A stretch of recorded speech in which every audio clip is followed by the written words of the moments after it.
Facing a sudden black screen issue while playing PUBG Mobile on your iPhone? Don't worry. In this video, I will walk you through both quick and advanced troubleshooting steps to get rid of the black screen problem. Let's get started. Solution 1.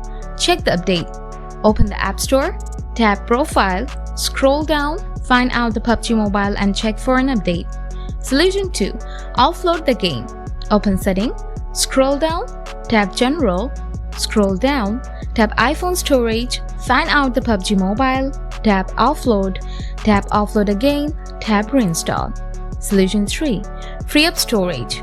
Free up storage space. Insufficient storage space on your iPhone might cause performance issues and can give you back screen issues.